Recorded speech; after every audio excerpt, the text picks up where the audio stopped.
What's up, guys? Welcome back to another episode of the Sacred Giggle podcast. As always, this is your host, Ashish, aka ShiShi, aka Kahani's long lost best friend. My guest on the show today is none other than Armaan Gupta, aka Sabji, aka DJ Gupta, aka DJ Armani, aka Armani, aka Indian Cinema, aka the artist formerly known as Indian Cinema, aka Kahani. He is a man that goes by many names, wears many hats, and has many talents. He is a aptly described, self-described, and described by others Swiss Army knife.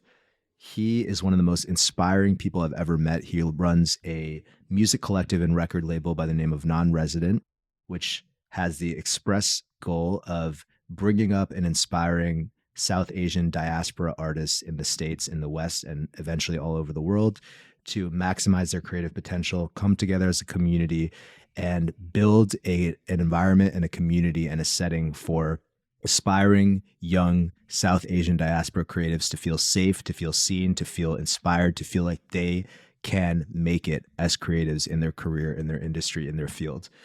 So needless to say, Armaan is a very special person in my life. He used to be my manager. He actually reached out to me, slid into my DMs back in 2019, put on an amazing festival called Sessions in New York that year at Terminal 5, one of my favorite venues that I got to play. And, since then, we've just developed such an incredible friendship. I've told him so many times, and I say it a lot on this episode as well. We have very complementary skill sets, yet we're so in line in terms of our purposes. Our purposes are very aligned, but not exactly the same, which means that there's just so much room for us to collaborate. And we've done that through our full circle events, which many of you may have been to in New York last year. We've done that when he was managing me as an artist, and we'll continue to do that with a lot of things in the future that we also touch on in the podcast. What I love most about Armaan is two things. One is his ability to fully believe in what he's doing and really think big, right? Like really have a dreamer's mentality tied with the practical application and tools and skill set to get there. He's an incredibly confident and inspired guy, and it's just contagious to be around. I know for me, it's really helped me overcome a lot of my own self-doubt as an artist, and I'm just forever grateful to him for that. The other thing that I love about Armaan is the way that he always thinks about the community. He always thinks bigger than himself and how he can uplift those around him. And that'll really come through not only in the content of what he says, but just in the way he carries himself. You guys will really feel that from him. So this is an incredible conversation for any creative, any artist, specifically if you're in the South Asian diaspora. Definitely don't miss this. This guy is going to be, well, I should say Diddy is like the non-brown version of him. He's going to be like the brown Diddy for our scene. Wow, this is a long intro. I just love Armaan so much. Anyway, without further ado, dive into the episode, check it out, and thank you guys so much. Peace.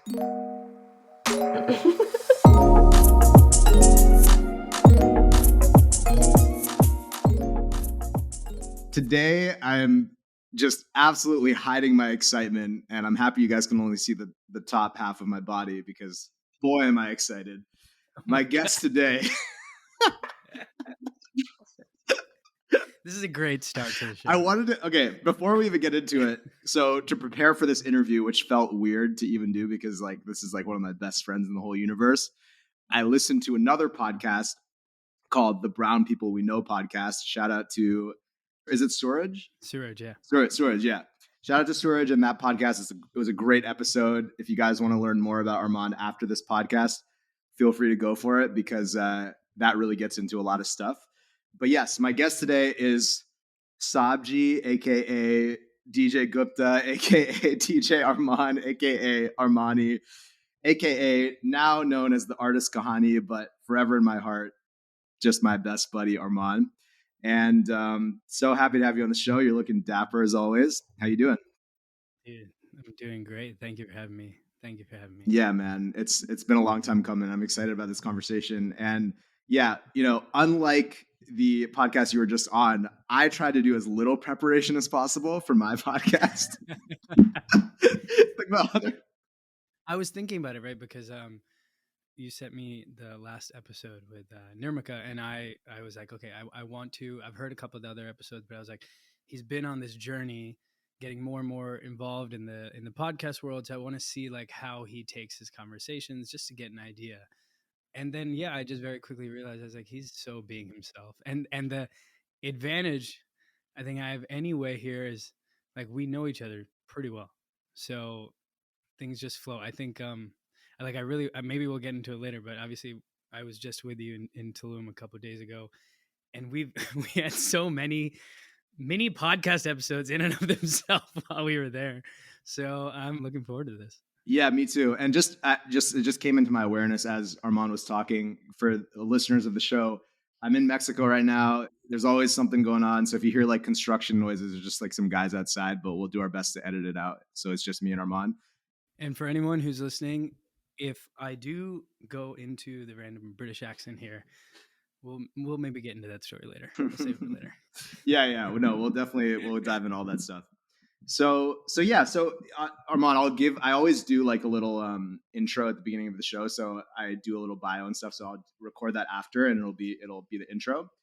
But I kind of want to start this conversation off. You know, like I said, the purpose of this podcast is it's not like I do no research. Like I obviously do research, but it's less. I want it to be less about like an interview about like, you know, the kind of questions that people often get asked in an interview, and more about an opportunity for two human beings to come together and just connect in a really authentic, real way and transmit some wisdom to the listener. Sounds good to me. And that's always my purpose with this. So with that in mind, the place that I want to start off on is a story. And this must have been, I think this was sometime last year, sometime in 2021. So for those who don't know, and I'll do this in the intro, but you know, Armaan and I have been really good friends for a couple years. It's crazy that we've only known each other for like a few years. It seems like we've known each other for a lifetime, but we've had many relationships over those 2 years. Like, you know, Armaan managed me for a year and a half. He was a great manager. He's always been super supportive of my music. You know, he's endorsed it through his label, Non-Resident. Now he's doing his own thing, and we're just always supporting each other. And most importantly, like we're just homies. And so naturally we hang out a lot when we're both in New York, or you were just here in Tulum. And there was an instance that really stuck with me, and I've never told you this story, so it'll be the first time you're hearing me say this. We were at your place in Brooklyn. I think there was like an after party or something. After maybe one of the parties that we were doing these full circle parties last year. And I think it was after the first one in July. We're at your place. There's like a bunch of people. Your place is obviously a great place to host people. It's very spacious. There's a lot going on, and you're an amazing host. Like every time I come over to your place, there's like food ready to go. There's a whole bag of Totopos chips for me because you know that I'm just gonna house those. And you know, there's like hookah like on deck and whatever people need. Like you're really good at making people feel comfortable and at home. And I remember, you know, I don't really smoke weed much anymore, but on that night I was a little high, and I remember like at one point I noticed that something had happened. I think the hookah had like ashed a little bit on the ground of your apartment. And it's like 3 a.m. Like people are partying. And I remember you saw it, and you know, you're like having a good time, you're partying too. And you immediately, like without even skipping a beat, you just went to get a paper towel and like put some water on it and cleaned it up. And you were just like, okay, you got to do this. And you were there for like 10 minutes, scrubbing it out of the floor, like making sure that the floor is like fully clean, not like really doing your best to clean it up. And for me, I just remember like watching that whole thing happen. And then you just went back to partying, and like nobody really noticed or anything. And I just remember thinking like, yeah, that's such a great quality that you have that I really admire, is I feel like you just always take care of things. Like whatever you're doing. And that's like such a small example, but then we can extrapolate that out to the way that I know you operate, because I've worked with you on a lot of things, like the way that you have attention to detail on flyers that you're making for parties or cover art or your own music or anything it is, and the amount of things that you're doing, always doing them with care. And I'm sure it doesn't always feel like this, but at least the impression that I have, and I'm sure other people that work with you share, is it always feels like you're 100% there, giving your best to that task that you're doing, and really having a high bar for quality. And the only thing I have written down is things that I admire about you. So we'll just see how many we get to. But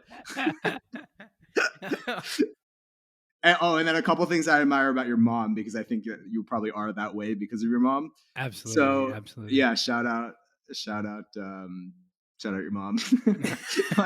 But so yeah, so that's something that I really, really, really admire about you, and I kind of want to dive into, is that something that you feel like you've always had? Just this, I guess the word is like thoroughness, like the ability to really take on whatever is in front of you and be super thorough with it. Because I think, and then I'll turn it over to you, the last comment I'll make.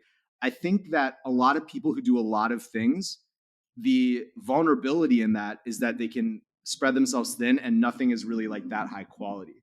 But what I admire about you is that you're able to do a lot of things, but whatever you're focusing on that moment, you're really thorough about it. So do you feel like that's something that you've always had, or is that something that you've developed over time? And yeah, like, just where do you think that comes from? Is it like nature or nurture or a combination of both?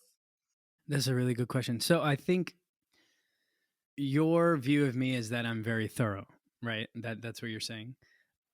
I struggle with that a lot. I don't think I'm thorough at all.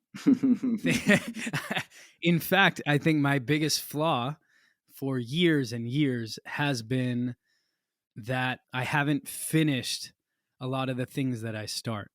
And that's like a very entrepreneurial issue for many people. But I think over the years, what I have realized is I was always hell bent on figuring things out myself. And this whole concept of a team, like it's a catch 22, right? It's like you want to build a team, but you're like, you're owning the idea, you're planting the seed, and you're like, okay, I have to get it to a certain point before I'm going to start hiring people. But that's like a flawed way of thinking, because most of the time, most ideas, most seeds can't even sprout on their own. And so, like, in a rare occasion, can it work that way? Yeah. But I've now reached a point where I value the people around me way more, because I'm like, if they are not there, I don't have sanity checks. I don't have people I can lean on. I don't have, whether it's for tasks, whether it's for like mental checks, whether it's just like, you know, running an idea by someone and just validating whether they're like yay or nay or like that's dumb. And whether or not I end up listening to them doesn't matter. The fact that they exist is what's important. So yeah, coming back to thoroughness, I don't. I think I've become better at being thorough, but I'm still not there. For most of the time in my life, where like I've been working on things and ideas, I don't think I've been thorough at all. There's tons of holes and issues. I mean, I have like a journal full of ideas that if I look at right now, I'm like, yo, some of those are still like multi-million-dollar ideas, but they're nothing. You know, it doesn't matter. Yeah, I mean, I think that's it to some degree, that just the nature of being the type of person that we both are. Like, we're just so compulsively hyper creative. I know that you are, and I know that I'm the same way. And so I think like a piece of that is just accepting that you're just never going to do all the things that you think are cool ideas in this lifetime. It's just like that's the reality. And then really picking and choosing. And I think, yeah, it's interesting that you describe yourself as not thorough. And maybe this is a good segue into my next thing that I admire about you.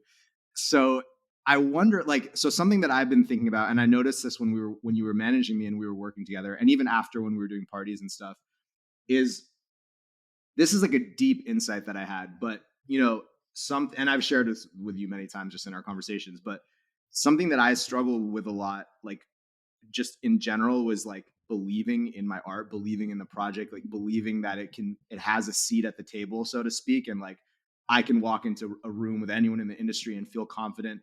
And I think part of that's just natural because like it takes time for your music to get that good, and like you don't want to be like delusionally believing in music that's just like not that good yet. So like it's good to have that check.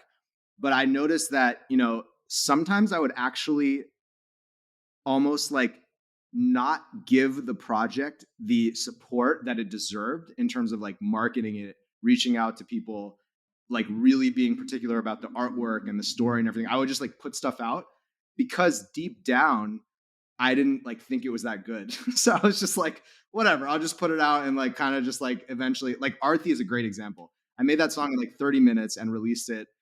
And like I was just like, whatever, I'll just put this out for Diwali because I have nothing to put out.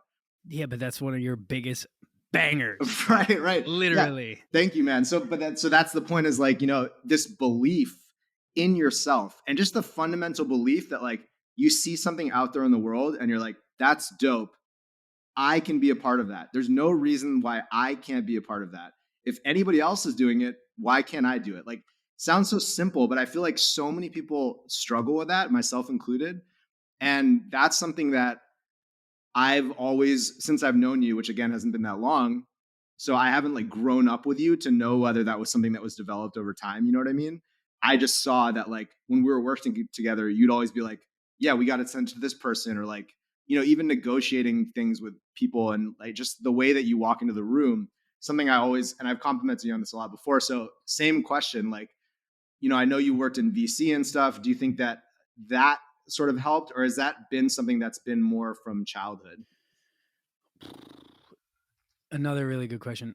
Definitely not in childhood. When I was young, I think for a really long time I struggled with I had my own weird struggle with self-confidence.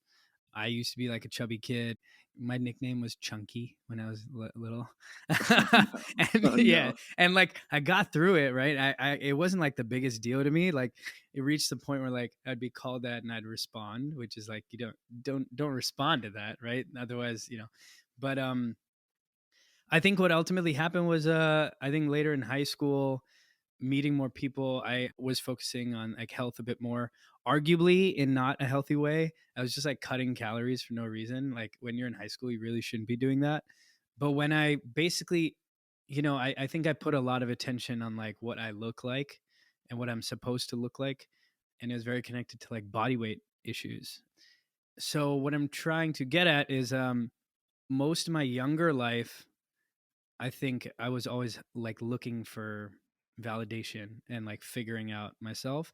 In college and beyond, when I started in the workforce, I always had this thing where, we grew up in the rise of the internet and apps and things, right? Like mainly the apps. Like when we were in college, people started getting iPhones. They moved from BlackBerry to iPhones and apps. And I was like, holy shit, I want to make this. Like, this is super cool. So, me getting into startup culture, like the other day we were talking about South by, like, I remember South by back in like, 2011, 2012, or even before, like the earlier, like I started college in '08. So, yeah, like 2010.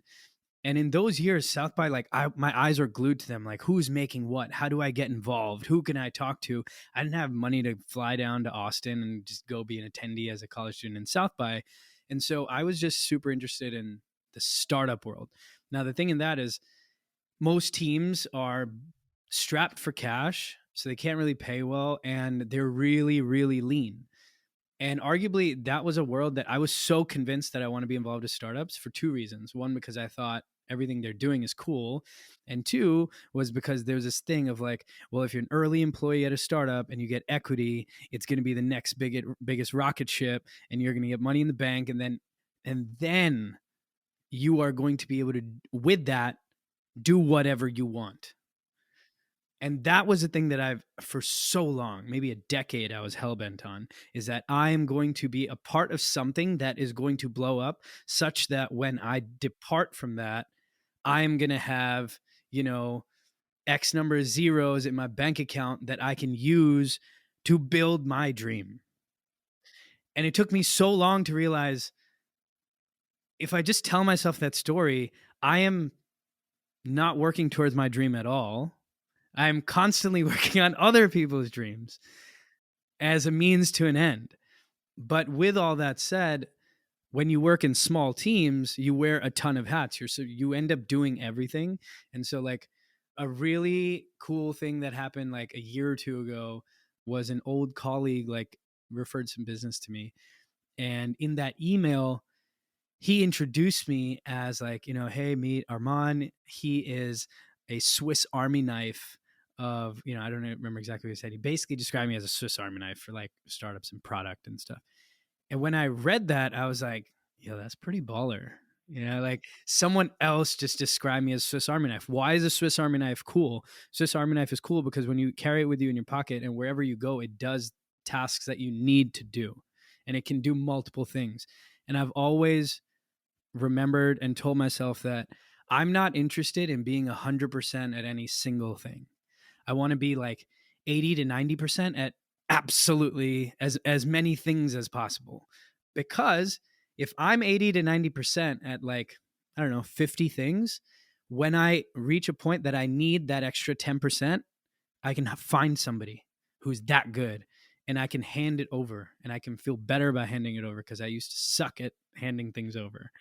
And that's still my dream now. It's so much more clear that I don't need to do anything myself, and I can build an entire team and community that can all push this vision or whatever we're building forward. Yeah, so let's talk a little bit about that vision, because I know in some ways it's evolved and changed, and in other ways I feel like it's been very clear and strong, at least since I've known you, which again is not just a fraction of the time that I'm sure you've been working on it. So yeah, kind of explain to people, like, there's a big question, but if you can, one or two or three sentences, like what is the mission for non-resident? All right, let's see if I do this right. The mission for non-resident is literally to build and unite a community of, at first, South Asian millennials, Gen Z, like all of us who grow up, especially who grow up outside the South Asian subcontinent, to unite us, open our eyes, open our minds to all sorts of media, music, film, art, bringing the cultures together, but in a way that allows us to not, allows us to really be ourselves. That's a really confusing kind of way of putting it, but if I backtrack and let me tell you the problem that I see, and then maybe it would make sense. And the problem I see is that, you and I, right, we grew up outside the South Asian subcontinent, right? I know in your life you've moved around quite a lot, which I think it has its ups and downs. It has its pros and cons to it. What I love about that is that it emerges you into different cultures from a young age. I think one general fact about, like, for example, the United States is that many families have barely even left the country, let alone the continent.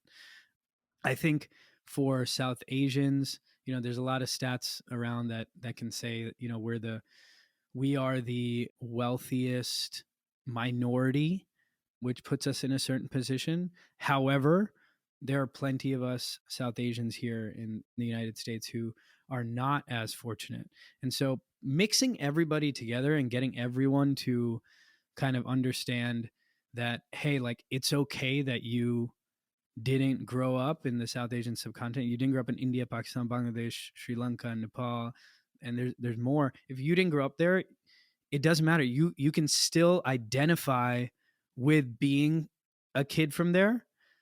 Yet it's very hard to explain to many people, like, I am a part of that, yet I grew up here in the West, and every day when I woke up on the radio, I would hear Western music and I would see Western films, but I still love my stuff. How do I bring these two together and still feel accepted and cool? Because everyone is trying to be cool. That's just what it is. If you let go of trying to be cool, then you're at the stage where you're like, okay, I don't care about being cool. I just want to roll with the right people because they are going to accept me for who I am. I am trying to build that community. I think right now the lens that I have is very much like musically focused, but like the bigger picture here is like it's not just music. I think it's very much in the medium of a wide array of art and culture. So it can be all sorts of things. Right now there's a huge focus on music, but I think it's going to span so many different things. And ultimately, one of the biggest things that I want to improve is allowing kids from our diaspora. I tried not to use that word a lot because it's just been like ripped apart. But I would love, South Asian kids to feel comfortable creating art with, you know, South African kids or like East Asian kids or, I mean, whomever, right? Like kids from all over the world. Like these different pockets and cultures bring so much. We were just in Tulum, right? Yeah. I mean, we can talk for hours on like the different types of music that you hear there, but like the beautiful thing that I like, is, for example, in the last 2 years I've seen a growth in Afro house being played there as an example. Yep. And the beauty behind Afro House to me is like not just the melodic sounds, but the drum patterns. And if anyone knows about dope South Asian drum patterns, it's you and I, right? Like, like let's just be real. Anyone can come at us, but like, I'm not trying to compete against like, oh, who's better and other, artists and this, that I don't care about that. But we are knowledgeable. And I think in the very near future, the sound that I think not only you and I are working on, but a plethora of artists are working on, there's going to be a rise in it. There's going to be a global rise in this beautiful, beautiful sound that merges multiple cultures, but has a base, a root in South Asian music. Maybe I'm deviating from the original question now, but No, totally. Yeah. I mean, the theme that keeps coming, the word that keeps popping into my head hearing you talk is belonging. Like, like, how can we create an environment for South Asian kids, in the case of non-resident, who are maybe grew up in the West and are just not, they don't want to be a doctor or engineer necessarily, and they want to do something artistic or creative maybe. How can there be an environment where they can feel like they belong and they can feel like they can thrive? And that to me, I mean, this is why I think one of the reasons, like deeper reasons, other than that we just have a good time together, why I think we connect so well as friends, because I know for me, like I also always struggled with that. Like I always struggled with that belonging. And I'll be super vulnerable and even say, even with the South Asian diaspora kids, I sometimes have struggled with that. I have found that the sense of belonging I feel around that community, like specifically in New York when we did the parties and stuff, I feel the most seen and the most loved there, like more than I do of any community around like deep house or like a genre or anything like that. why do you think that is? I think there's a deep resonance and knowing of what it feels like that is beyond words, that's beyond conscious understanding. There's like a deep feeling of resonance. I was actually telling one of my friends, Anshuman, who's part of Sama, like an Indian vocal group, and he's become like one of my best friends. And I was telling him, we were like going around the circle, like doing this exercise where everybody says what they like love about each person, because that's what I do with my friends. But yeah, but like so Legit. yeah, literally just got to big each other up. So with Anj, I was like, yeah, it's so weird. Like there's just something about you where I feel so safe around you. And he was just like, I think it's probably because I'm Indian, man. I was like, oh shit, yeah, maybe you're right. And I started thinking about like you and my other friends, and I was like, yeah, I think it's just because there's a identity that and roles that we find ourselves having to play in multiple situations that are just like, it's hard for other people to understand. Maybe people can conceptually understand it, but when you meet someone who's had the same felt sense lived experience, then it makes a huge difference. Yeah, you said something just now, like at the parties we used to throw, like full circle one. Let's bring it back to that. Like full circle one was this past summer. So when you say like I felt, like a sense of belonging there, and you felt this feeling of being loved by the audience. I'm not going to even call them fans right now, just the people in the room.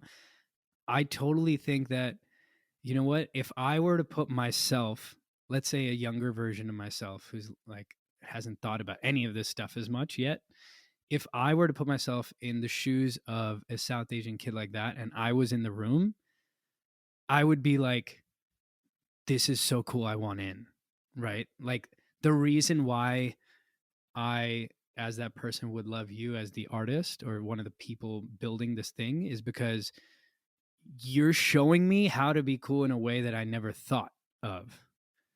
And you're Indian, Right. right? Like, and that's cool because we all, or many of us, I think the problem is like, I don't want to bucket everyone into these three buckets, but for many South Asian youths, there's like three buckets. There's like the ones who embrace their South Asian heritage in a way that I think is they embrace it so much that it's kind of all they want, which I think growing up here in the West is really forced, but it's a product of their environment. Maybe they grew up with literally only a lot of kids from that culture, etc. Then on the opposite spectrum, you have South Asian kids who are like, nah, I'm not about it. Like, I'm here and I grew up here. I don't want anything to do with that side of my life, right? That culture. And then you have all the people in the middle, and there's like a ton of different buckets there. But I think what is interesting is like all of those people in the middle, like I'm not, for example, trying to convert anybody from the first two buckets. I think it's a spectrum. Yeah. It's just like it's a continuum, and people are constantly shifting. Because I definitely was more on the side of basically my whole life. I didn't even like really. I never even crossed my mind that I was Indian. Mm-hmm. Because I was just like always in international schools, and all my friends were from everywhere. So I just thought that that was normal until I got to Connecticut, and everybody was like Jewish and from the same town.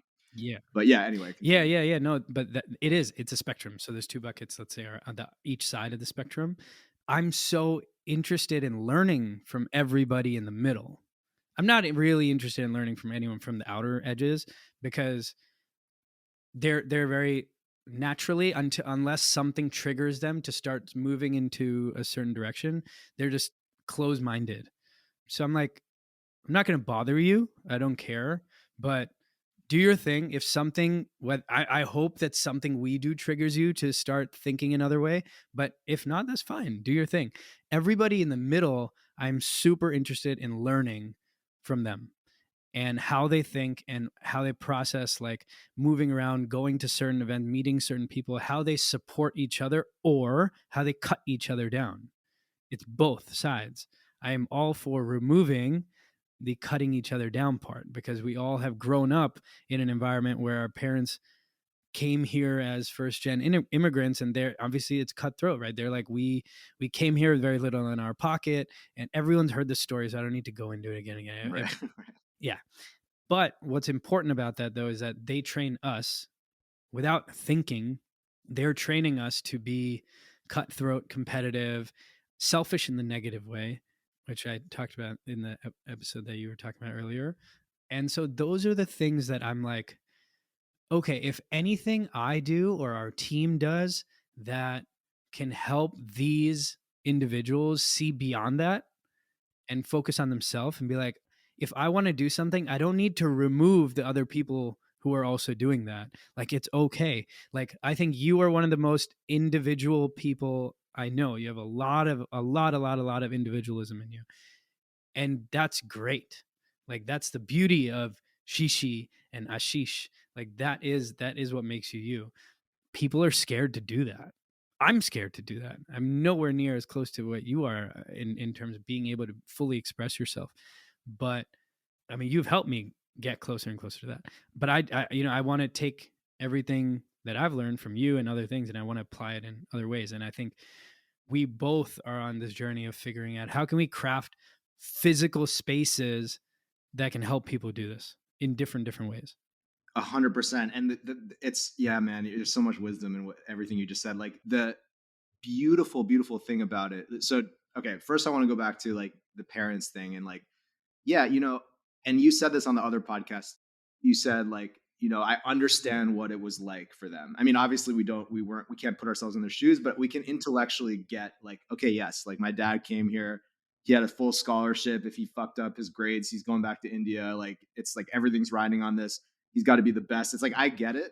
And so I have sympathy for it, but you're right. There's like this subconscious programming that happens where unless you start waking up and becoming aware of it, like just in the most subtle ways, like little things like, seeing something on Instagram and just feeling that like little twinge of like, fuck. And it's like, I'm not going to repost this. Like, fuck this. Like, and then finding ways to justify how like, it's actually not that dope or whatever. Like I have all those thoughts too. It's not like I'm like actually, this is something that I feel like you've taught me is just to think more collectively about the team and think about us all growing together. The example you gave in the other podcast, I think the fact that we're referring to another Brown podcast is like perfect evidence of this over and over again. But what you said in the other podcast about like 88 Rising or the Latin community where they're constantly putting each other on their own songs and stuff. And I think that ability to fully express yourself as an individual and to truly embody an abundance mindset in the sense of like the internet is infinite. Like we live in an age where the internet is infinite. There's cons to that, which is that everybody has a chance. So there's a lot more fluff to get through. But the pro is that everybody has a chance.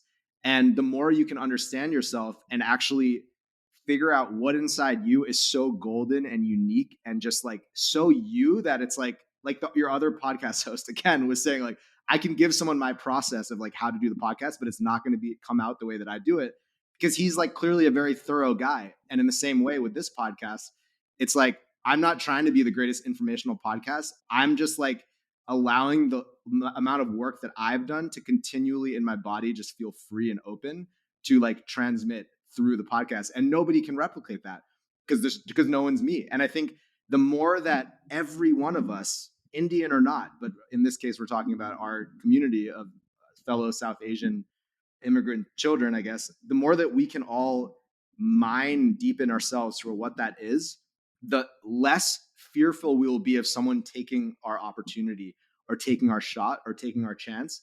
And I think that's why intuitively you and I have always kind of tried to shy away from describing ourselves with genres or even describing ourselves as like South Asian trap or whatever. Because the moment I define myself or my artistic project by some thing that can be labeled, well, then yeah, it does become competitive in a way, because it's like there's just like other people doing that, and it's like Coachella needs like 2 deep house DJs. Who are they going to be this year?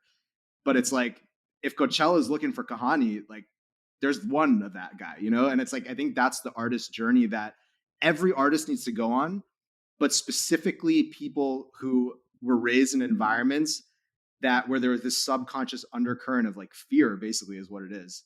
It's like it's fear of the unknown, and just do what can secure your bag, basically. And the more you grow up with that, I think there's just more work to do to unravel that.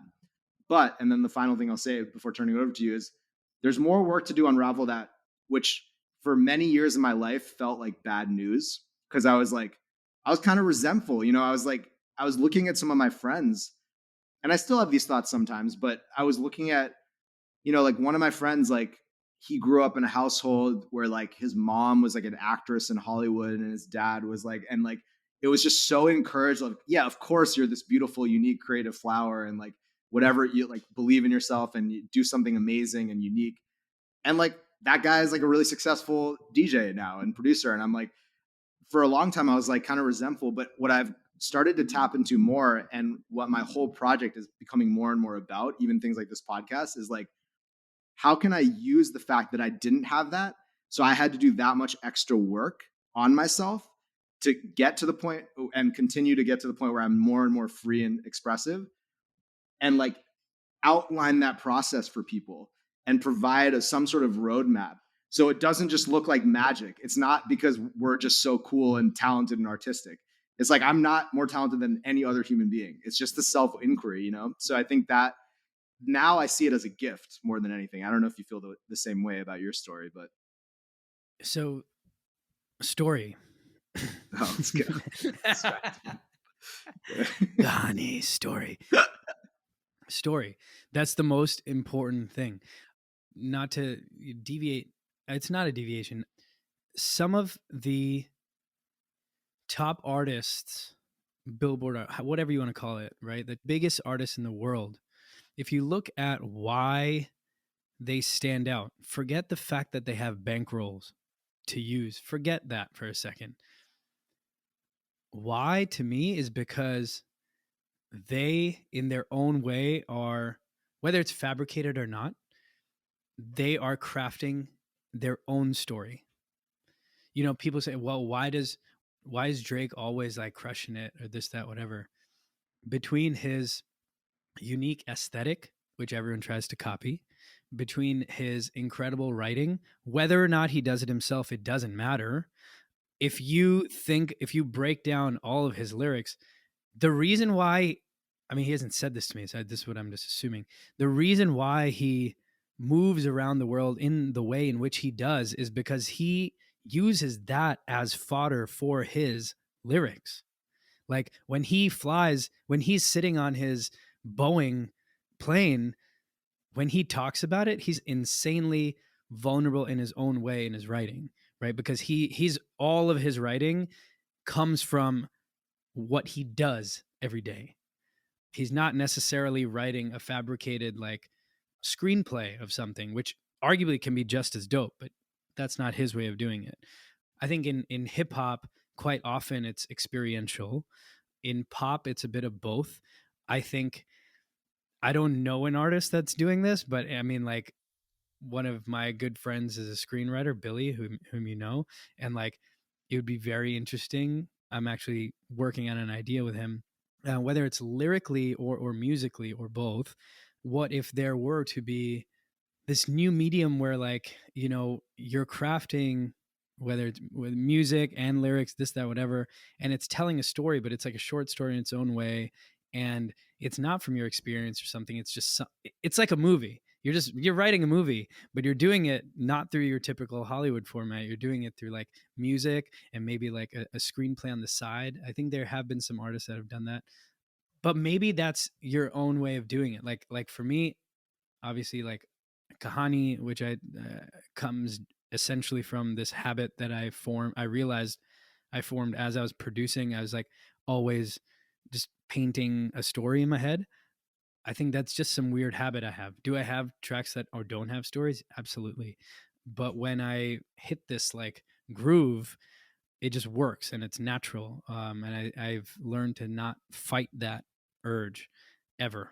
And you taught me that also, or maybe helped me get better at that, in the sense that like there are times in life where like you may be with people hanging out or this or that, or certain obligations, but like we all have to remember not every obligation is an actual obligation, which is really hard for me to do, because I think like when I do things as simple as like invite a few friends over, there may be a certain point in the night where I'm literally like, something just happened and I want to get into Logic and make some music.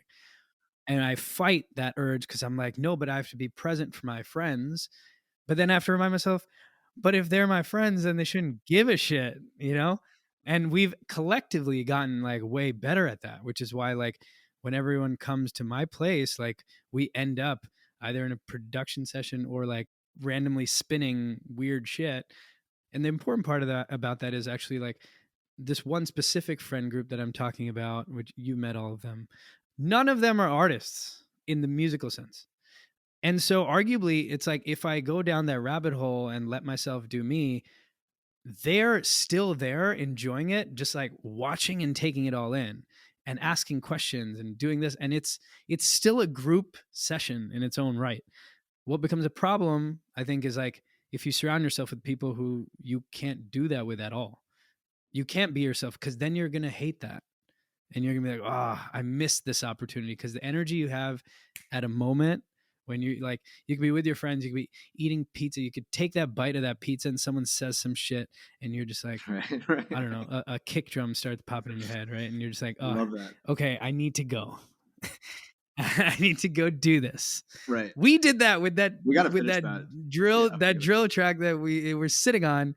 It's weird as hell, but we just came home in the morning. Yeah. And for everyone, you know, I'm going to leave out certain details, but we just came home one night in the morning in Tulum.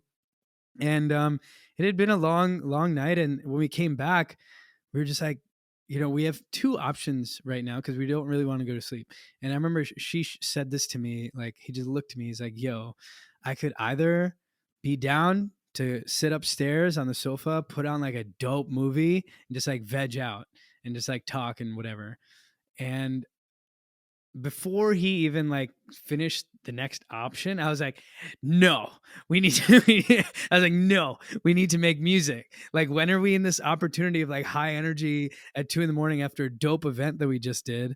Let's just channel that and see what we can do. And the first thing we did, which is the most interesting part of the track, is like, Sheesh literally took out his phone and opened the voice memo apps and just like stuck his phone outside. And there was crickets like chirping like at, like insanely, right? Because it's in the jungle. And he just records that. So it's rain and crickets, like at top volume. And he's just recording that. And then I think he recorded it for like 2 minutes. And then he just dropped it into Logic. And I don't want to go too far down the rabbit hole here, but one thing that's very interesting here for anyone on the music side who's listening is like, I just assumed that, okay, that's a texture he's adding as a bass, because now we're going to think about what we want to do.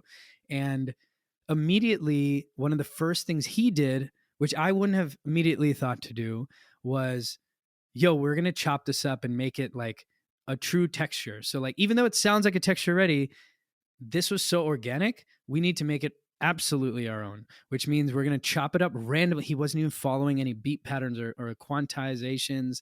He just straight up was chopping it up and then adding tons of reverb and then re-chopping it and this, that. And if I isolate that track later and show anybody here, you're like, technically, this is now your own sound. This is your own soundscape. And it made me be like, wow, like, why don't I do that in my process sometimes? Because sometimes I think these things. And so, anyway, that was a learning experience. And we sat around for the next 4 hours banging away at this track. And I hope we figure out what to do with it. Oh yeah, that's a little teaser for all the listeners. And yeah, man, I mean, yeah, then we got breakfast and Yeah, breakfast. Yeah. at Campanella. But yeah, I want to touch on like two things about that story. So one is I completely agree, and about the more that you can just let your energy continually flow freely, not just in the creative process, just like in life in general, I find that good things just happen because you're allowing things to organically flow through you. And the more that your energy is getting stuck, like the more you just start feeling stalled, and then you like start having negative thoughts and limiting beliefs and stuff. And that can happen both in an active sense, where like if you're constantly trying to like make something happen and it's just like not working, there's all this friction, like maybe that's not a sign to work harder. That's a sign to like step back, reassess, go for a bike ride or something, or like go for a walk and like figure out like, okay, what's the friction here? At what layer of this process is the friction? Is it at the beginning or layer where it's like, this is just not worth doing? And then you just like, and sometimes that happens. That's a very great feeling. Or there's the opposite, which is the friction of like doing nothing. And sometimes I get stuck in this because I'm like so introspective and I spend so much time like meditating and working on my, and sometimes I'm just like, I've gotten better at diagnosing when like, okay, now I'm kind of just like jerking myself off. Like I should just like go do something because I'm just like sitting here, like, going in circles, just thinking about myself. And, the other thing that's related to that is I completely agree that, like coming back to Drake, I'm sure that guy has like, if not one note, but millions of notes in his phone with all these different ideas he's constantly writing down. And I think like that's ultimately the formula for any creative is like idea, execute, results, idea, execute, results, idea, execute, results. And the tighter you can get that process, and the more like just almost in a way, the more scientific, it doesn't sound romantic and like artistic, but the more you can just become a well-oiled machine, like then you can start to build a track record within yourself, forgetting about what results you get in the outside world that will eventually yield results. And I think I want to bring that up because I feel like an artist could listen to the story you just said, and the takeaway, if they weren't thinking about it deeply, could be, oh, okay, so I just need to like wait until I'm inspired and then just like make sure I don't miss that moment. And it's important not to miss the moment, but it's also important to not wait. And I think like practicing, like just turning it into like brushing your teeth, like to the point, like one of my things this year is like every day I'm in Ableton slash my guitar slash my vocals for 3 hours. There's been a couple days that I missed so far, but it's like that's the goal.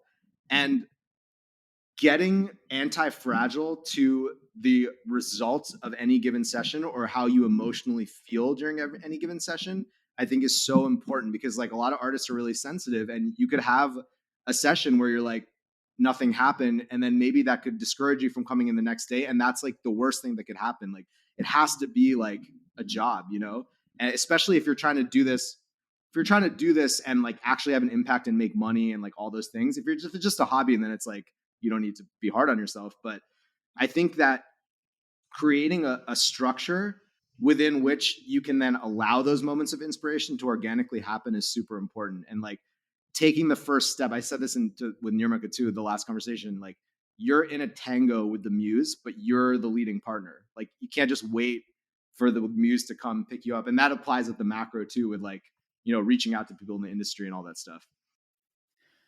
I think creative blocks are interesting because there's like this typical answer that people give you is like, oh, if you're having a creative block, like step away and like go do something you enjoy, be comfortable. And I'm almost like, if you have a creative block, you should do absolutely the opposite. You should like get weird with yourself because you're not comfortable with yourself. Like, I would agree that you should be practicing every day because what you want to do is get better at minimizing the time it takes for you to translate a piece of inspiration to your medium of art. That's like really, really important. And the only way you get there is practice. I have a quick story related to you. Like when we were working on that track and we were thinking about, like we want to, this like drill meets jungle type concept, you immediately jumped into Serum and started crafting this 808, right? We didn't go look for something and whatever. You just went right into Serum and we began to take a sound that we talked about, which is living in our heads, and you translated that with a tool that you have practiced for a very long time. Like, I can't do that. I want to one day actually sit down with you and have you teach me Serum the way you know it. But that ability comes with practice.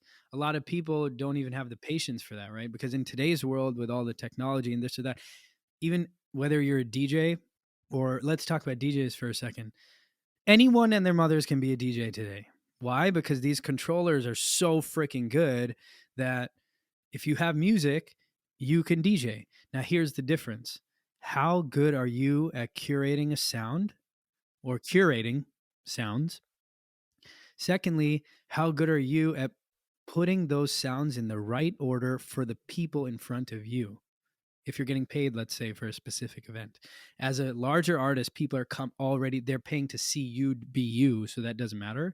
But if you take a step back before you get there, you most of the time you are playing for a crowd and they're not coming necessarily for you. So the question becomes like, where's the skill required to be a good DJ? It comes from all that effort and work that goes into curating the right sounds, putting them together, doing all that. That's what sets people apart. In production, it's similar. Yeah.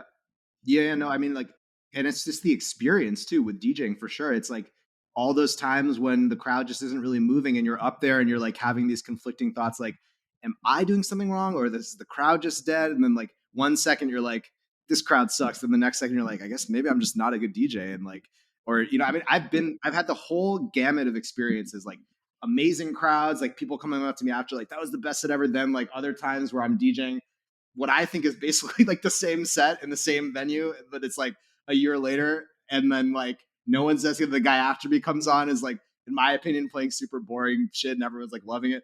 And I think that's like going through all those experiences clarifies like what you're saying, the experience of just getting that path of mastery in whatever your medium is. And I think it's also important, not only should you let those experiences educate you in terms of growing your skill, but you should also let them educate you in terms of what you actually want to commit to. Like, what is the thing that you, and it doesn't have to be one thing in your lifetime, but at any given point, I think it's hard to do this with more than one thing. Like, what is the thing in this era of my life that I want to create a tantric love affair with, not a one night stand where I'm trying to just get my nut, like, which I think happens. People look at a DJ playing to like 30,000 people and they're like, I want to do that. And if someone doesn't actually have the true love for the process, they could just hire a ghost producer, get a bunch of dope tracks, and people do that. And some people have great careers. And so that's why I'm not knocking that path. But, like, I'll just share for me, like, I kind of feel like I'm like sort of for the time being kind of like retiring from DJing a little bit because I can feel inside of me, as rewarding as DJing is for my ego and as confident that I may feel about my ability to DJ and stuff. And even financially knowing like, yeah, I can like do this and like make money and be fine. It's like I'm taking a financial hit. I'm taking a self-confidence hit, like in terms of just like not getting that validation all the time. Because deep down, I'm like, what is the thing that I want to cultivate a relationship with, almost like a romantic partner, where I'm giving and I'm receiving, and it's like this beautiful, and I don't care if anyone in the world is paying attention, but like this is a good use of my life. And right now for me, that's exploring singing and exploring guitar. And it's like, I don't know if anyone's going to like it. So it's fucking terrifying in a way, but I think following that creative impulse is that's ultimately like what you're looking for underneath saying that you want to play to 30,000 people. It's like you're looking for the validation, but the best validation is going to come from yourself, knowing that you're doing the right thing. I have a nice little segue from what you just said. Partners. Okay. So you just said something really important, which was like, I want to have like a tantric love affair that is essentially what you said is balanced with this passion that you have, right? So we were focusing on being an artist. And what I want to touch on a little bit is because, again, we talk about this in different ways, and I've learned a lot from our conversations. And so, something that I think would be really cool to talk about is when you are so passionate about something. I can speak for myself, for example, building a business, being an artist, building a community. Those are the three things that I'm intermingling right now. And I want to spend all of my time and effort on that. At the same time, if you are someone who does understand love and you understand, the drive or want or desire to have a partner who you truly respect for them being themselves, yet at the same time them supporting you, and you want to have that back and forth energy with that, first of all, that's a huge ask from anybody. Huge ask. And I'm curious on what you're just, or maybe we just riff on this, because as someone who is very passionate about doing something, you constantly have these moments in your life where you're just like, I don't think I have time for that, but I want it. But at the same time, if I want it, how good of a partner am I going to be to said person if I'm coming off the gate here being like, I don't have time for you? Because it's hard to explain, right? It's like, no, I have time for you, but this thing takes higher priority. But it's like, you have to see the future, because like if this works, or if we do this thing, then like down the line, the world is our oyster and we'll be able to do whatever we want. But that's like, I mean, who's ready for that? I mean, do we all, all this kind of stuff. I'm going to pause there. I'm going to let you say something. We can just riff, but yeah. Yeah, no, this is great. I mean, I don't have an answer for this, but I just have intuitions. But like the last thing you said felt almost a little bit like, and I'm not disagreeing with anything you're saying. I'm just kind of like thinking out loud. The last thing you said felt almost like earlier Armaan's mindset about exiting at a tech company, and then I'll do the thing like kind of creeping in, but now applied to romantic relationships. So that's like an interesting food for thought thing. And I think, yeah, it's tricky. I mean, I was kind of using that as like a metaphor for art, but if we want to bring it into like an embodied relationship with another human, like I think like sometimes the thing that serves your passion the most is taking attention away from it and putting it on something else and not smothering it. Like the same, like if we pretend like non-resident is like your girlfriend, if you're constantly always like working on it and just like constantly hammering it, and like if that was a person, they would feel smothered and they would feel like, I don't have any space to be myself. I don't have any space to just be like my own independent thing. Why does he not have any other friends or like whatever? You know what I mean? Like I'm not saying that that's, yeah, about, there's no like reality to this. No, that's actually a really good analogy. Yeah. So, but what I'm saying is like, versus like in the same way, if you're like going back to the structure thing, like this is such a huge learning for me. It's so hard to stick to this because I know I'm so impulsive. So like, I just like, when I feel something, I just want to do it. Right. But like, if you create a structure where you're like, every day from Monday through Saturday or Monday through Sunday or Monday through whatever it is, from 9 a.m. to 12 p.m., my ass is in this chair and I'm working on music. Then from like 1 p.m. to 3 p.m., I'm calling people in the industry and trying to grow my mission with non-resident. And then like I'm respecting non-resident by not paying attention to it for the rest of the day.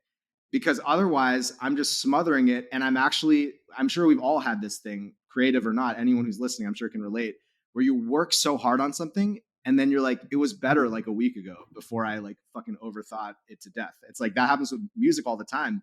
And so I think that is really important. And then it's like, yeah, then you have your few hours, and then I'm not like giving like I'm not in a position to give like relationship advice, but the way that I'm thinking about it, because I've been single for like 8 years for a similar reason, I'm just like, I haven't found anyone where I'm like, this inspires me more than making music. But I'm starting to reframe it and be like, maybe it's not a competition between like a human being and my project. Maybe it's something more similar to like, who is someone that can fully understand and support my passion for this thing? And in my experience, I found that typically that's going to be someone who has their own passion for something. Otherwise, it's hard for them to understand. Because if their biggest priority in life is like, to have like a family and kids, and I'm just currently not like passionate about that, then it's like there's a mismatch. But assuming you find someone like that, then like then your time together, which you create a structure for, is not only for the relationship, but you're actually helping each other's projects. It's like you just schedule it into your calendar as like business development meeting for non-resident, but it's like a date with your girlfriend because it's like, or research and development. Because dude, my whole album is about my last breakup, not a happy story, but like, or my last relationship, but like that woman, she's like a fucking muse. Like I'm so eternally grateful for how much my heart got broken because all this music came out of it. That was working the whole time. I just didn't know. Yep. So Yep. yeah, that's kind of my first thoughts on that. Yeah, no, that makes sense. I mean, I think especially the second half that you were talking about, where I think like finding someone, it's interesting. I've gone back and forth on this a lot of finding somebody who also is just as passionate about X, whatever. Because in one realm, you could say that said person, they're a clone of you in that way, right? But now one thing that we can all agree on is like would you maybe you do want to date yourself. Let me have, would you date yourself? Like would you actually if you really think about it, date yourself? I mean, like, how specific are we getting here? Like, No. I Yeah. think, yeah, I would have to dye the other me's hair a different color, so at least there's like some difference. But yeah, Okay. I'm asking that because like I've asked in these questions that I've asked myself that before, because I was like, because it's very easy to like jump into like assuming like for example, if we are saying, hey, you need to find someone who's just as passionate about something because they will understand how hard you work or how you spend time and how you want to give up 1 to 2 hours of your day, even if it's an hour a day at max, to that person. Like they'll understand that because they're just as busy. At the same time, what you're looking for in that is like you're trying to find a copy of yourself. And so then you really have to think about what do you like and not like about yourself. Because if the things that you don't like about yourself, if you're that awake, if you don't like certain things and you haven't even fixed them or solved those situations yet for yourself, then arguably like you can't find someone like that. And so that's the basically the thing that I've thought about, which is like, as much as I think it would make sense to find someone who's just as passionate or something about something, and they're like also really like focused on their thing, so we have a minimal amount of time right now in our lives to spend, but it's gonna be so beautiful because like that those moments count. At the same time, I question, okay, well, on the other side, you know, I need help. So what do I want more? Do I want someone who's exactly like me, or do I want someone who can help me? Whether it's work related or not. Like, do I want someone who can help me solve me? And I don't know. I think I've over time, I've started leaning more towards, it's always a balance of the two, but I think you really have to ask yourself the question, like, if you are actually dating yourself after some time, like maybe in the beginning it'd be cool, but after some time, like, what are you really craving? What do you really want from someone? If you're in a marketplace shopping for a partner who you're going to build something with, what do you really want out of it? If you want them to be isolated from you and do their own thing and just give you an hour of their day so you can just have someone to lean on for an hour, then that's fine. But if you're looking to build something deeper, and what are you probably looking for? You're probably looking for someone to tell you what the fuck is up. Probably really looking for someone who can teach you something. Or maybe you're the kind who cannot take criticism, and you never want your partner to ever tell you you're wrong, which I think is probably really toxic and probably messed up. But so anyways, I'm going to hand it over to you. But I think a lot of people who are entrepreneurs, who are artists, face this issue. And I think it's important to understand that it's easy to think you want someone that's technically like you because they'll understand you. This is my opinion. I think it's more about when you are always on and you never turn off, you need someone to help guide you.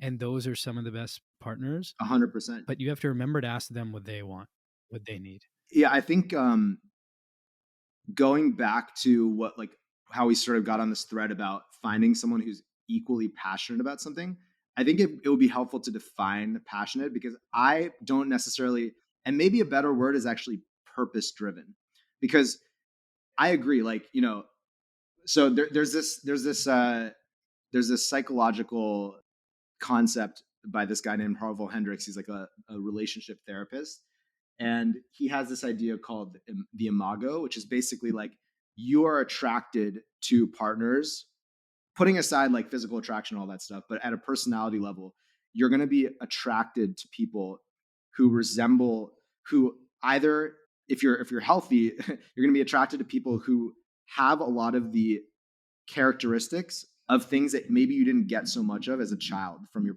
primary caregivers. So like an example for me is like, and I'm thankful for this, but my mom was very strict and she was very demanding, and I always had to have like straight A's, and like, it's just like a lot of, so what I realized was like I was subconsciously getting attracted to women who didn't take any shit and would like tell me when I was wrong, and like weren't pushovers, weren't projecting a whole bunch of shit onto me or whatever, because I was basically looking to be treated like my mom. I was looking to be treated like harshly again. So that's kind of unhealthy. And so I kept falling for women that were like these like Yeah, badasses, yeah, like, and like, yeah, yeah. like women who are like crushing in their career and they're just like keep up. And it was my little insecure part of me's way of like affirming that like I'm just never quite enough. I'm just never quite enough. And once I saw through that, now what I realized is like actually what I need or what I'm looking for from a relationship, one of the things is a lot of like unconditional love and acceptance, because that's deep down what I didn't quite get enough of, and what I struggle with giving to myself, because I learned from my mom like to be really hard on myself. So with that being said, I think there's something to be said for looking for your complementary person. So it's the opposite of looking for someone like you, but the way that they're similar to you, I think, and this is where I think it's important, is that they're very purpose driven in whatever it is. And that doesn't necessarily have to be out in the world. It could be like, I just met a woman who's like extremely like spiritual and extremely into her own body and just like taking her spiritual growth very seriously.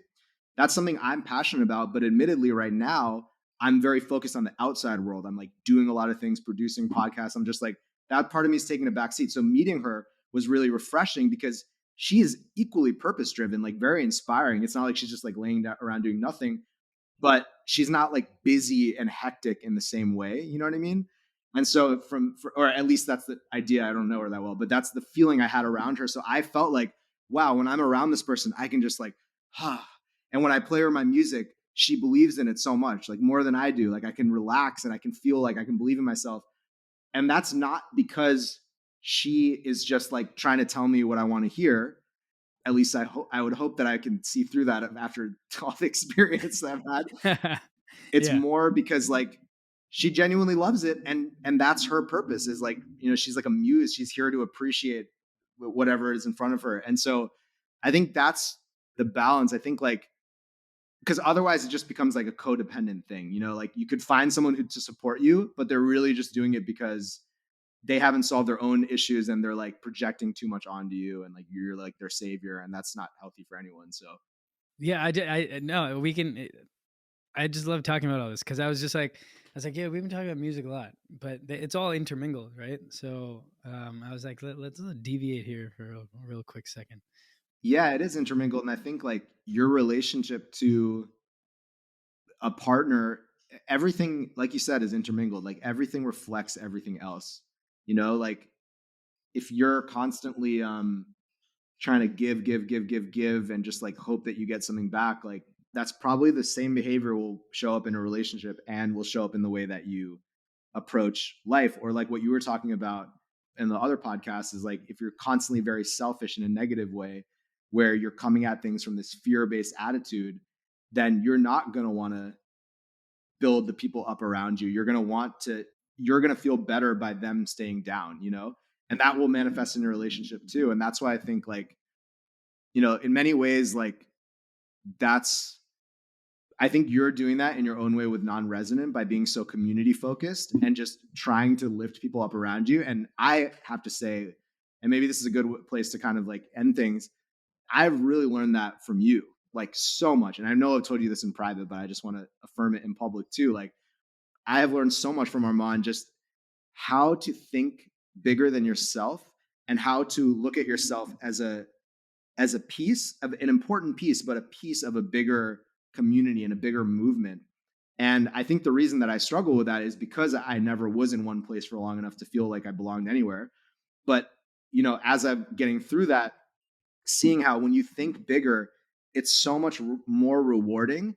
And that fear response that we started the conversation with about, like, that we may have inherited from our parents subconsciously of like, I got to get mine, it naturally starts to dissolve on its own the more that you think about other people, because your priority is on something bigger than you. So it's like, it doesn't matter if this month you weren't the most popping person, because it's just like part of a bigger process.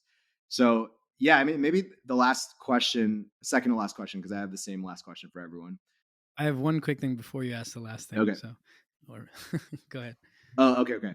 Yeah. So I guess I'm just curious, Armaan, like, that community focus, I mean, we've touched on it a lot.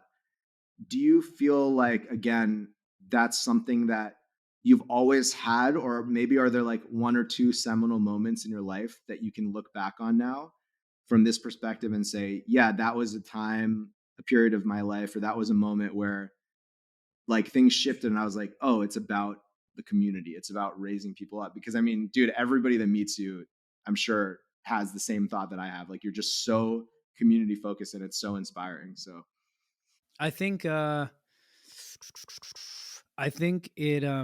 can trace it back to my dancing days in college, and essentially it's because I wanted to be part of a community, but it was hard for, let alone me, but I think like my team to really get any sort of recognition in the community that I thought we friggin' deserve. That made me learn about the meaning of community. Like, how do communities work? And how do, especially in today's like social and also digital age, how does it work? Because we're all human. And if you have a very generalized community, there's all sorts of personalities, the entire spectrum, like we were talking about before. And so I think a lot of the learning about community came from those days, looking for acceptance, looking to prove, we came here to play and we came here to like, go hard. And I think fast forward, I think it came down to, your friends are a community. Your friends are your community, right? Your group of friends, that's your community. And I think that is something, that community of mine, I have always tried to be a good person and try to be supportive. And I think when you say like, the people around me like will double down and like back me on that, I don't think I ever thought about it too much, but it was just this thing of, it's not a tit for tat thing. It's not like, oh, if I do this for you, you're going to do that. Like, that's never my intention. Cause the people closest to you, like, you don't count the times you help them out or you link up or whatever. You just do it. And, you do it because it feels good, because they're giving you something that's immeasurable.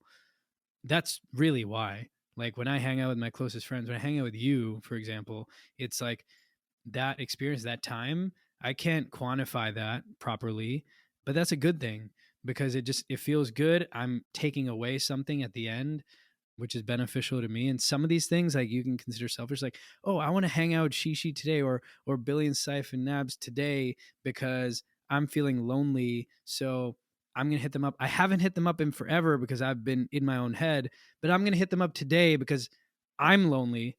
So selfishly, I want to hang out with them. I'm not telling them the whole process, right? But like, let's say we actually end up hanging out, they're giving me something, and maybe hopefully I'm giving them something in that exchange.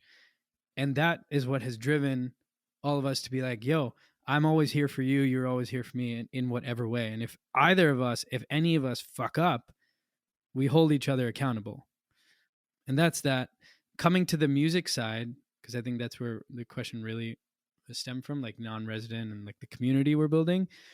I kind of want to do the same thing. It's not as intimate, I would say. Like, I'm not holding everyone accountable as much as my closest friends, but in the same way, I think I want to build a community that completely wants to express themselves more, understand more people, listen to new things, just wake up a bit more. And hopefully, like, I have this dream of, when we collectively, we were manifesting this the other day, when we collectively play in another country, when we are building a beautiful, beautiful experience filled with music, art, culture in another country, and we announce it in our home city, let alone other cities in the US and other countries, are like, I'm gonna buy my ticket. I want to be a part of that. Because that's a huge commitment for many people, right? Like, who's gonna fly to Mexico for just specifically for an artist? I mean, you need to really fuck with what they do. I am confident that what we are doing and what we're trying to do, and that's not just non-resident, it's non-resident, cashier, it's the larger thing that we're really working towards. I think that it's all about the people we put into our rooms.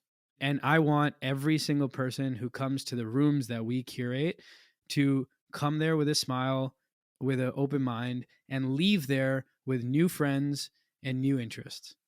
Whether it's our music, whether it's the art we bring in, any of that. If they leave happier with more connections, like social connections and people that they fuck with, and hopefully with this attitude of like, when's the next one? Because I'm going to tell my 5 friends about it because they need to be here. They missed out. That's how we do this. And ultimately, we're going to travel the world and everyone's going to come with us. Hell yeah, man. That's a beautiful way to wrap it up, man. I want to ask you one quick question though. Oh yeah, go for it. Before the wrap up, you said something really important to me, which I think I would love. I don't know if you want to dive in at all on the podcast.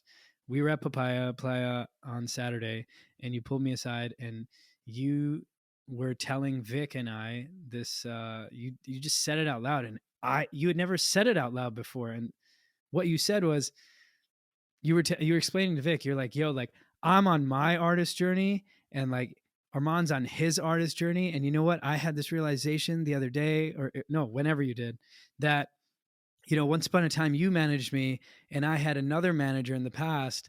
And I had this, realization that the people who are managing me somehow end up being artists. So like, how am I supposed to reflect and think about that? I'd rather have you explain. I think it's when you said that, I was like, holy shit. Like that's some like, who's that guy with the hat? Raiden from Mortal Kombat shit. That's like you are like, that guy who like leads the pack. So like, just in 2-3 minutes, I don't want to elongate this, but when you said that to me, I was like, that statement is way more profound than like right here. We can't like dive into it right now, but that's a really, really important realization. So when you made that, and I know I fumbled my words there, so maybe you want to repeat it, but how did you feel when you realized that? And like, what did you do next? Or I don't know. Dude, thank you so much. And I want to answer that in a second. And it actually really inspired.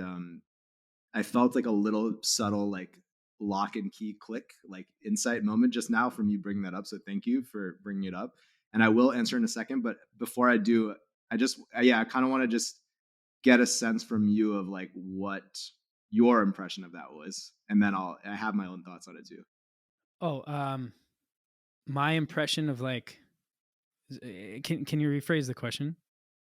Just like when you said like, oh, that was profound, like what was profound about it for you specifically? So I think when someone realizes something like that, it can go in 2 directions. It can go in like, what the fuck? It can very easily be a what the fuck moment. And maybe the first, in my knowledge, it's happened twice, right? Maybe more, but I think twice. And so maybe I've thought about this a lot since you said it. I was like, maybe the first time it happened, it was a what the fuck moment for him. And I want to know. And I feel like when the second time it happened, I feel like it wasn't as much of a what the fuck moment, but it probably was like a damn, it happened again. Pattern. That's interesting. If that's the second time that that happened to me, then maybe, what am I doing? And if on the positive side, I mean, you can start to steer you in a thought process of like, I'm inspiring the people who are managing my shit and working with me to level up. That's huge. I'm not mad at all. That's the insight. It's funny, like, if I just think about it from the very contracted, negative, selfish ego way, then it's like, yeah, of course, it's like, fuck this, like, supposed to be my manager. Now there's other artists I got to compete with. Like, we could go all the way down into that dark place. And yeah, I mean, I'm a human being. Like, I'm not like a fucking enlightened saint. Those thoughts exist in this conscious experience for sure. But as I've been deepening my journey and doing more things like tapping into this talent that I have for explaining and orating things, especially like deep concepts and making them more simple and accessible for people with the Scary Sundays and this podcast and stuff. And even like, on the side doing some coaching work with artists and just helping them like tap into their authenticity more. I think that's a skill that I can really help people with. For me, it's like I'm actually so excited about it because this here is like my life mission. It stands for create and share an honest, inspiring reality. And like, I feel like I'm doing that so well that I'm losing managers. Like, I'm literally like, I'm doing my job so well that it's like, in the short term, from the ego's perspective, it's like hurting my music career because I'm losing managers. But actually, and this is what I've been tapping into, maybe my contribution to this earth in this lifetime, like the way that I can help the most people and inspire the most people, is so much more than just being an artist and like just doing the traditional thing. And like maybe it is this bigger thing of helping people, because that's my whole mission in life, is like I just want people to feel inspired and feel safe to just be as fully fucking themselves as humanly possible. And if that means that Adam, my previous manager, wants to go start a dark warehouse techno project, he should do that. If that means that like Armaan is fully diving into Kahani and like he's doing his thing, like that makes my soul sing with joy, because it's like deep down, that's the thing that always broke my heart growing up for myself. That's the thing. Like Virgil Abloh, RIP, most amazing quote. He says, everything I do is for the 17-year-old version of myself. That's how I feel about like the 13-year-old version of myself that was like, I want to play guitar, but I have to do violin. And I like every idea that comes into my head is like just not a good idea. And I should just like not trust myself. And my whole life is about unwinding that through art and helping other people like see through the bullshit of that, because we live in a time where we can, like we were fortunate to do it. So yeah, so that's my response. Like I have goosebumps thinking about it, and it actually informs a lot of the things I'm doing now. Whatever I go on to do, like I can see how, and I've been saying this for years, like, I can see how like I want to step more and more into that like Yoda role. Like I still have a lot of work to do on myself, but just like helping people have those insights and be like, yeah, I'm gonna be like I'm gonna start a screamo Indian metal band because like that's what I want to fucking do, and I can do it. Yeah. And I'm sure there's 1,000 people somewhere on this earth that will like support that financially, emotionally, whatever it is, So that's kind of my whole mission for myself first and foremost. But then to take a page out of your book, if it's just about me, then yes, it sucks that I'm losing managers. But if it's about everyone else, then it's like the best news ever. So yeah. Whew. Dude, we are just spitting fire right now. When do we not, though? Like, I know. Yeah, guys, this is totally free. So I got to set up like a donation thing on that anyway on the podcast. Okay, last question, and then I got to say bye to your beautiful. I might just call you after this just so you can keep talking. But yeah, this is the question I ask all my guests, and very simple. Don't overthink it. Just first thing that comes to your mind. What is the thing that makes you feel most free? Most free. Um, shit. Most free. I can paint you a visual. I don't know if that's the right way about answering this, but because I think it's a goal. That is what I would want. A free feeling for me would be like, oh man, a free feeling for me, like if I could paint a picture, is like, I mean, the goal really is for me to feel like I can turn off. And in order to turn off, there's so much work I need to do on myself. I've only experienced it a handful of times. And that's why I'm attached to our beloved Tulum, because it happened to be in a time of my life where the few days I spent there was part of this longer 3-week period where I, after so long, actually turned off. Like I didn't think about work or other responsibilities, after which I started non-resident. I had full time. So if I could paint that picture, it looks something like me being able to travel someplace without thinking about the repercussions, without thinking about what I'm leaving behind, what my tasks are, and that's a lot, but the reality is it's not. We tell ourselves that, like, oh my god, you can't do this. The world is not going to crumble if you remove yourself from it for a day or two or more. I mean, whatever that time period is, but it's really hard to be okay with that. And I'm not. I struggle with that. Like after a few days away from I just went to India. After some time, all I wanted was like my desk and my studio setup, and like I needed to get things done. And I wasn't able to be like present with family members who I haven't seen in so long.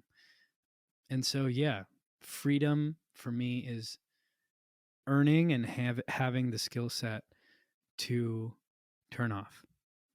I love that, dude. Yeah, I mean, for what it's worth, it's like I know that you kind of are painting a picture in the future and sort of manifesting it, but I think you wouldn't be able to even conceptualize that if you didn't have a reference experience of what it feels like. So I believe, just based on your answer and also like as your friend, I believe that you're definitely it's not even that you're much closer, like you're already there. It's just about realizing it and allowing yourself to be there, when you feel like it. And I think even just what you said about after a few days, I felt like I needed to come back. It's not like you got there and felt like you needed to come back, so you still had that thing. But that's a beautiful place to end. And dude, I love you so much from the bottom of my fucking loins. And there we go. There we go. Podcast. Dude, you started and ended with just like physical turn-ons, so it's fine. You guys, yeah, I'm sure my love for Armaan is coming through. But yeah, dude, I love you so much. You're such an inspiration. I'm so grateful to have you in my life. I love you as well, bro. Tell the people if there's anything that you're working on or anywhere they can find out more about you. Just let the people know. Yeah. Well, you can find me on Instagram at Kahani Music, KAHANI Music. If we vibe, there's other platforms we can vibe on. And what are those other platforms? WhatsApp. I use WhatsApp all the time. Okay. But then I was like weirdly like, no, I'm not going to give my number out. Yeah, that came out very strange. Never mind. Hit me up on Signal. But the biggest thing that I can say is I would love for people to check out the music and all that, but more than anything right now, my focus is the physical spaces that we're creating. And so I don't know when this is going to come out, and I don't even know if we're going to publicly announce this by the time this comes out. Maybe we will, but here it is. February 26th in the East Village. We are throwing an incredible event. It's going to be very limited. You have to apply to get an invite. And it is not the start of the community we're building, but it is definitely in the early stages. And trust me, you want to be there. So it is called Indo Warehouse, and it is a beautiful night filled with all the sound that I can't even properly explain right now. But I promise you that if you are awake, you will leave inspired. And so we're looking for you. If you're listening to this, you're probably part of the, you fit the mold realistically. So that's the thing that we're building. Come to that. I mean, you can go to nonresident.com to sign up for our email and text list so you can get updated. But other than that, make sure you hit the follow button and subscribe button on this podcast so that you don't miss the next one. Hey. That's it, guys. You heard it here first. So if you're in New York, go get your tickets. If you're not in New York, book your flight. You know what to do. All right, man. I love you so much. Have an amazing rest of your day. This is going to be out. We're recording this Friday, January 14th. It'll be out the next Wednesday. So. Oh, damn. That's super quick. All right. Yeah, I got my whole delegation process down. All right. So, yeah. Thank you so much, dude. Have a great day. Thank you, bro. Talk soon. Peace. See you. Bye. Thank you guys so much for tuning into this episode of the Sacred Giggle podcast with Armaan Gupta, aka Kahani. I hope you guys enjoyed it. I hope you guys got some valuable stuff. Check out the show notes to follow Armaan and keep track of everything that he's doing. And if you like what you hear, if you've been a fan of the show so far, please give us a follow, give us a subscribe. And if you can leave a rating, that would mean the world to me. If you do leave a rating, please hit me up on Instagram in the DMs. Let me know. I'd love to get to know you more. You guys are the community, you're the family that I'm building this around. And this is all to try to add as much value to you as possible. So really appreciate everyone's support for listening to the podcast. Give us a follow, give us a subscribe, and stay tuned for our next guest next week. Take care, guys. Be good. Love you.